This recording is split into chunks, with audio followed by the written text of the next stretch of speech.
Making of a Nation, a program in special English by the Voice of America.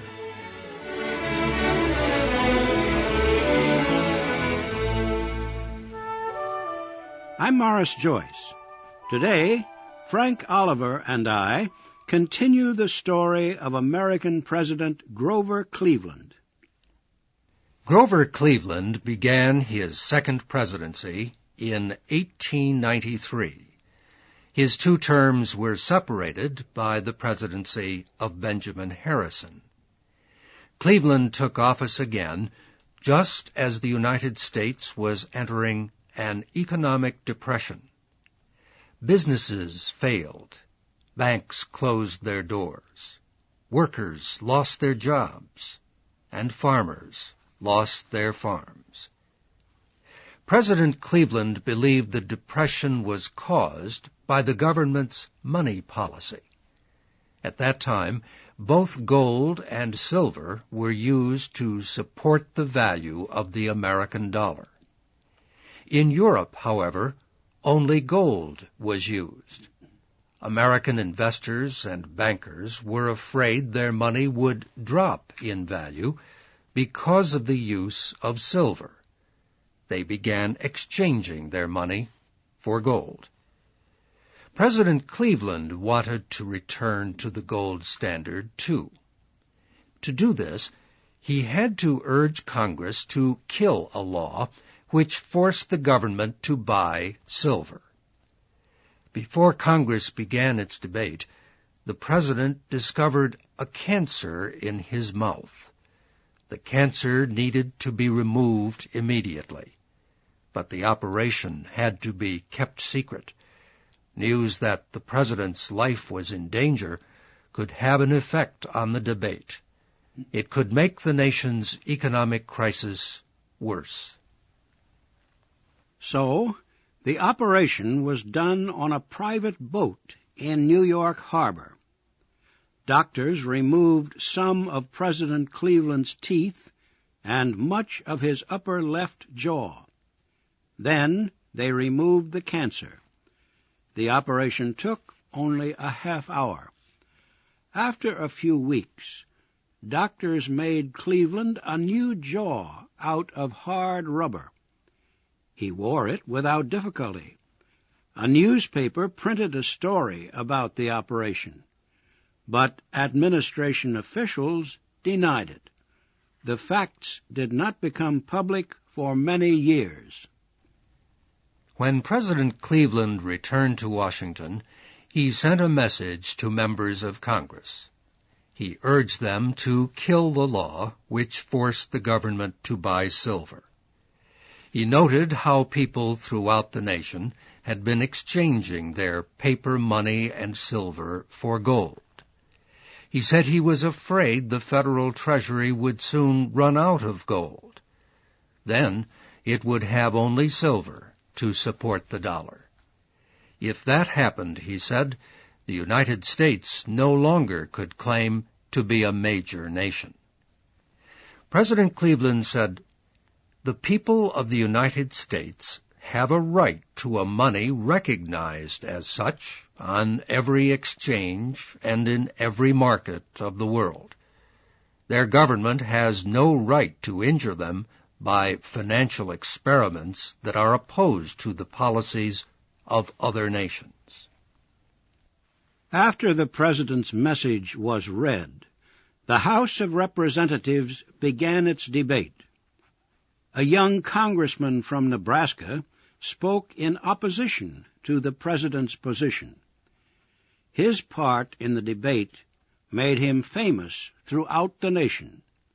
His name was William Jennings Bryan. Bryan said the United States should continue to make and use both gold and silver money. Using only gold, he said, increased the value of the dollar, and that made life difficult for America's farmers and workers. They had to pay more to borrow money, and for farmers, a more valuable dollar meant lower prices for crops. Bryan described the situation this way. On one side of the debate stand the business interests of the United States. On the other side stand the unnumbered masses. Work-worn and covered with dust, they make their appeal.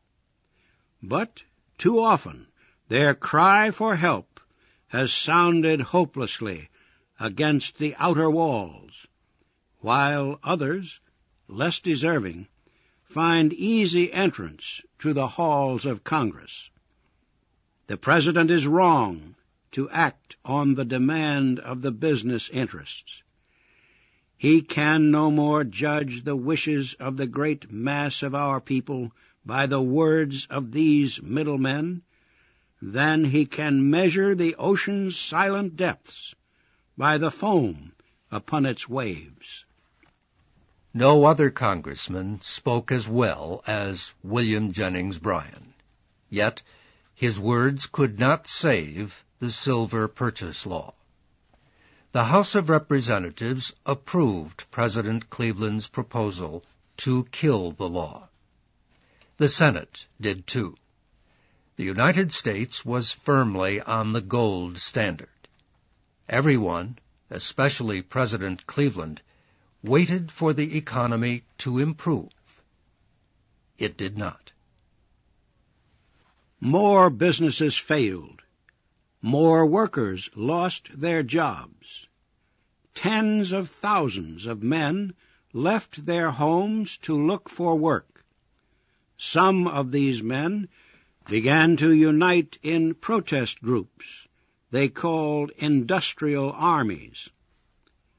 One industrial army was organized by a man named Jacob Coxey. Coxey proposed that the federal government should hire unemployed men to build roads. He said the government could borrow enough money to pay each man $1.50 a day. Coxey decided to take his proposal to Washington. He also decided to take his industrial army with him. Coxey's army marched many kilometers from Ohio to Washington. Hundreds of unemployed men joined in along the way. But by the time the army reached the capital, only 300 men remained. City officials barred Coxey's army from meeting on public property. They barred them from asking people for food or money. Jacob Coxey was ready for the worst. He said, "If my men starve in the streets of Washington, the smell of their bodies will force Congress to act." Coxey tried to read a protest statement at the Capitol building. Police stopped him. The protesters then pushed forward in what police later called a riot. Several of the men, including Coxey, were arrested. A judge found Coxey guilty of violating public property. He sent him to jail for 20 days. Without Coxey's leadership, his army broke up. Its members went home. Yet the economic and social pressures which created Coxey's army did not ease. Protests and strikes continued throughout the nation. The biggest strike started in Chicago against the Pullman Company, which made railroad cars.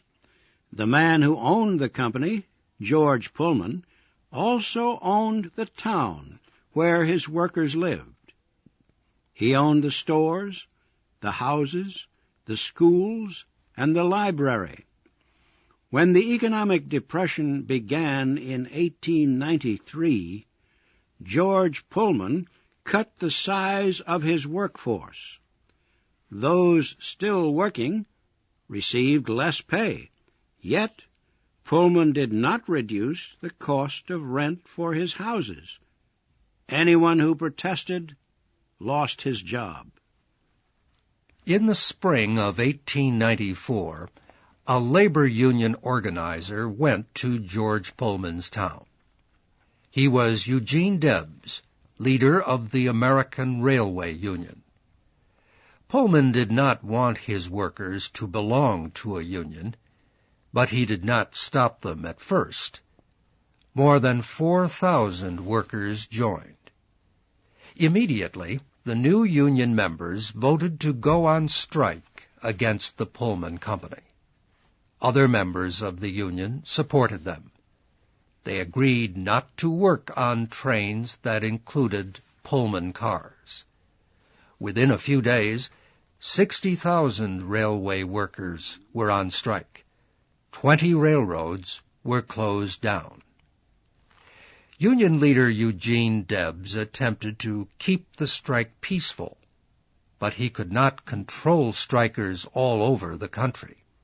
So railroad companies asked the federal government for troops to break the strike. The request involved a legal point.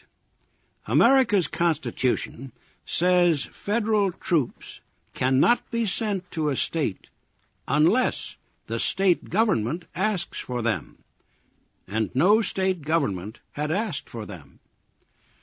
President Cleveland met with his cabinet to discuss the railroad company's request. They finally agreed to send federal troops to Chicago, where the strike had started, to enforce federal postal laws. The troops would protect trains carrying mail. The arrival of the troops led to more violence. Eugene Debs and other leaders of the American Railway Union were arrested. The Pullman strike ended. President Cleveland faced increasing political problems.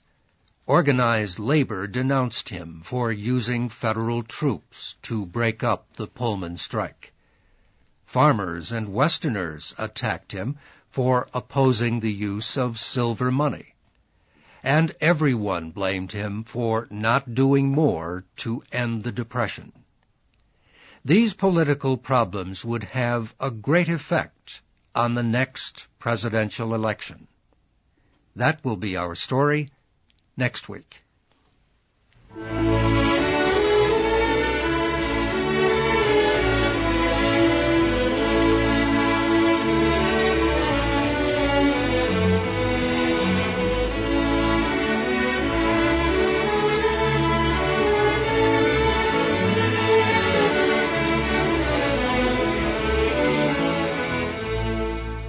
You have been listening to The Making of a Nation, a program in special English by the Voice of America.